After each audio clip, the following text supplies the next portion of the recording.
El tema del día de hoy es el Evangelio. Estaremos haciendo referencia a las Santas Escrituras en la carta a los Efesios, capítulo 2, versículo 1 al versículo 10.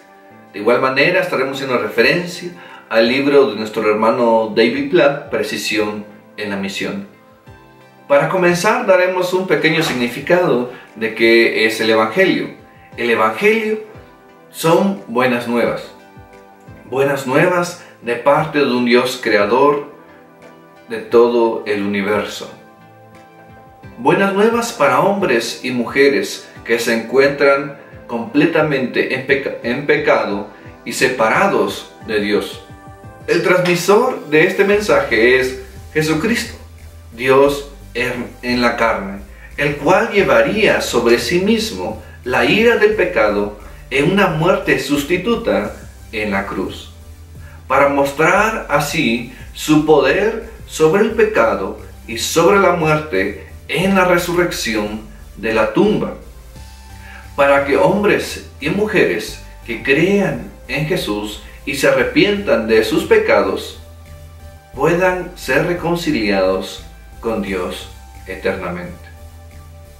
Este pues es el Evangelio. Esta palabra Evangelio es de mucho valor para nosotros. Son buenas nuevas excelentes, son buenas nuevas eternas. Este mundo también ofrece buenas nuevas. Buenas nuevas de que tal vez me he ganado un buen auto, o una motocicleta, o me he ganado la lotería, o he pasado un examen, o me he podido graduar. Son buenas nuevas perecederas, a corto plazo. No tienen mucho valor en la eternidad, o más bien dicho, no tienen valor en la eternidad, a comparación del Evangelio. El apóstol Pablo lo describe así, en la carta a los Romanos, capítulo 1, versículo 16. El Evangelio dice que es poder de Dios para salvación. Este es un significado muy interesante. El Evangelio es poder de Dios para salvación. Por lo tanto, cuando transmitimos del Evangelio, debemos hacerlo de una manera responsable.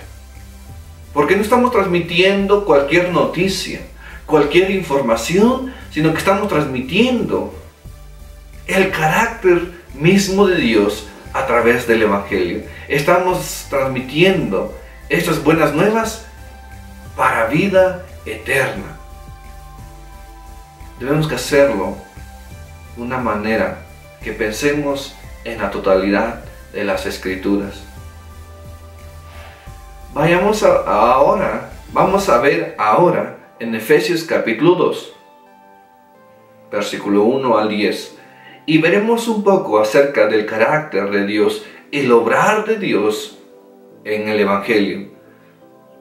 En Efesios capítulo 2, del versículo 1 al 3, se muestra al hombre de una manera pecaminosa, una manera en que se encuentra separado de la gloria de Dios, que se encuentra imposibilitado para acercarse a Dios. Sin embargo, en el versículo 4 es como una bisagra, un parteaguas, en la que ahora Dios va a empezar a obrar en favor del hombre. En el versículo 5 dice de esta manera: Él nos hizo vivir juntamente con Cristo. El versículo 6 dice de esta manera: Él nos resucitará juntamente con Cristo. Él nos sentará con Él en los lugares celestiales. El versículo 7: Él ha decidido mostrarnos sus inmensurables riquezas de su gracia en las edades venideras. Del versículo 5 al versículo 7 podemos ver cómo Dios se encuentra obrando. Dios es quien está haciendo la obra.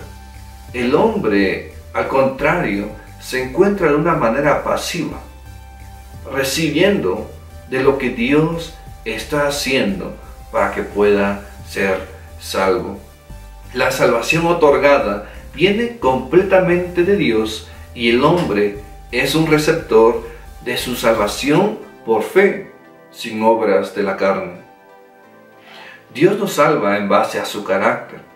Así como vemos del versículo 1 al 10, la santidad de Dios, la justicia, la misericordia, la ira y el amor. Y pareciere que estas descripciones del carácter de Dios se encontraran en tensión unas con otras. Por ejemplo, la ira de Dios se menciona al mismo nivel que su amor y su misericordia.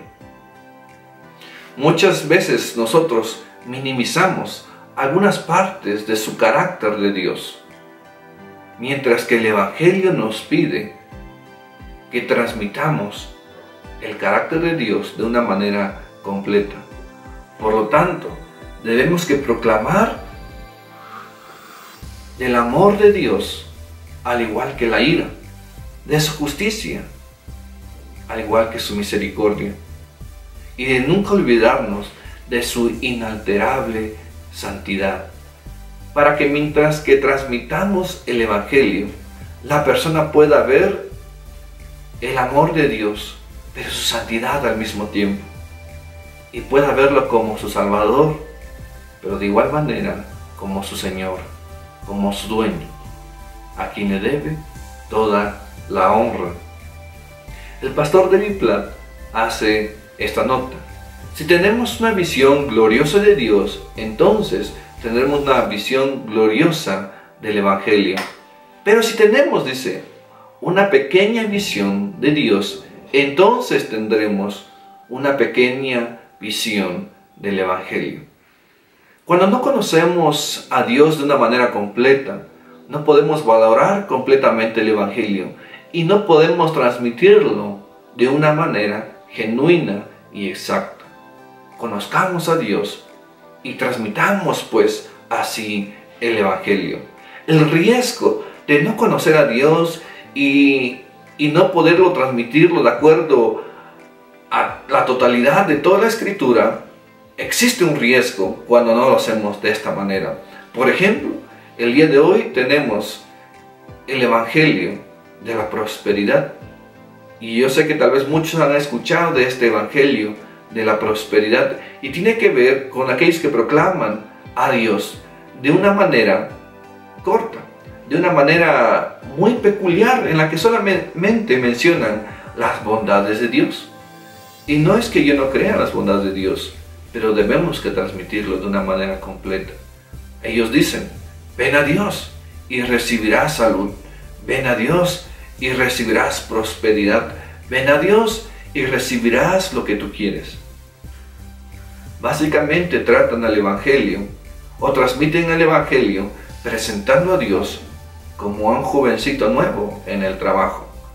Al quien es nuevo en el trabajo normalmente se le pide: tráeme esto, tráeme el café, sácame las copias, o el mandadero, como se le dice en muchos lugares. O en el fútbol, el que está afuera, el agüero, el que está siempre proveyendo agua, haciendo favores a otros. Y este Evangelio transmite a Dios, o la esencia de Dios, como aquel joven que se le puede pedir todas las cosas. Pero cuando vemos el carácter de Dios en todas las Escrituras, entendemos que Dios no es aquel jovencito que nos va a hacer los mandados. Dios es Dios, y Dios tiene un lugar muy especial. Y nosotros somos sus siervos, y le debemos la obediencia y la honra solamente a Él. Es que debemos que transmitir a Dios de una manera completa. Por lo tanto, debemos que centrar nuestro Evangelio en la totalidad de las Santas Escrituras, para transmitirlo de una manera completa, para que cuando transmitamos el Evangelio digamos: ven a Dios y recibirás a Dios, porque eso es lo que tú y yo necesitamos. No debemos que prometer otras cosas, sino debemos que decir: ven a Dios y recibirás a Dios. Dios sabrá si en su momento te proveerá de aquello que tú necesitas. Pero ¿por qué no? Dios ha provisto a sus siervos, a hombres y a mujeres fieles que le sirven a Él. Para terminar, voy a hacer alguna referencia de nuestro hermano David Platt. Dice de esta manera: una vez que veamos un poquito del glorioso carácter de Dios, entonces nuestros ojos serán abiertos y entenderán lo ofensivo del pecado y nuestra necesidad de la redención. Nuevamente, y una vez que veamos un poquito del glorioso carácter de Dios, entonces nuestros ojos serán abiertos y entenderán lo ofensivo del pecado y nuestra necesidad de la redención. Que Dios les bendiga.